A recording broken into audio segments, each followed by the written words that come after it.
Good morning from Yami TV, or good afternoon when this video reaches you, right? So I'm still on my travels, but I had to come up and do this video because reports online that other channels are making need a little bit more clarification.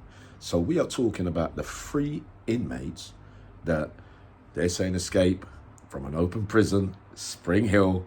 I say abscond, right? First thing, okay? So they legged it, been reported out there. It's only been reported today. No, it hasn't. It was reported 2 days ago. And if I would have been on the ball at that time, going from, oh, mind you, I was on holiday, I would have reported on this event, right? So they have absconded, right?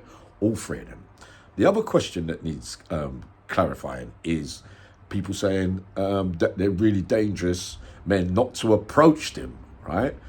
And how could they be in an open prison if they were dangerous? No, it doesn't quite work like that, because when you first get sentenced for serious crime, you work your way down in category, and then to reach a DCAT of Spring Hill proportion, open prison, you'd have had to, your risk would have had to have been lowered for you to get there. Behavior, doing courses, that kind of stuff, right? So you become dangerous again when you abscond, because then all the old stuff that you started with your risk factor, when you first got sentenced and had to work your way down to a DCAT open prison, now comes back into full effect. The reality also is that anyone that escapes from an open prison is deemed to be dangerous, some just more dangerous than others, all right? So that's the first thing.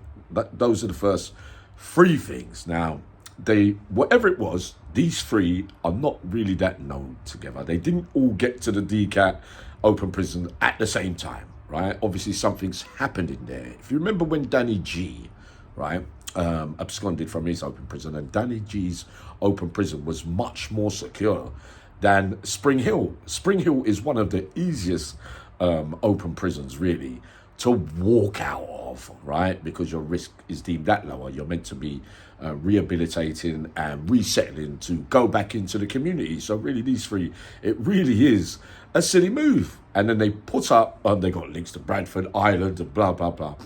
My betting on this one, right? I'll put their pictures up there. You look them up if you want. I won't be naming nobody. Is that they will not be staying together. It just seemed like a good idea at the time whilst they're serving in that open prison. And sometimes there might be ongoing issues in that open prison. They might have been, maybe have done something wrong in there, being nicked with mobile phones or something, and waiting for an adjudication and nicking to come up, which would put them back into a BCAT prison away from an open prison. So they might do that one, leg it first, before I have to go back to be. It doesn't really make much sense when people are in an open prison that you would really want to run, because you're coming to the end of your tariff. So we can surmise and speculate as much as we want, right? But really, it really is, in the end, they would probably have to, if I remember rightly, 50% of their tariff will go down. Don't think it ends up in a court case by way of an escape charge, which you probably get 2 years on top of your sentence for.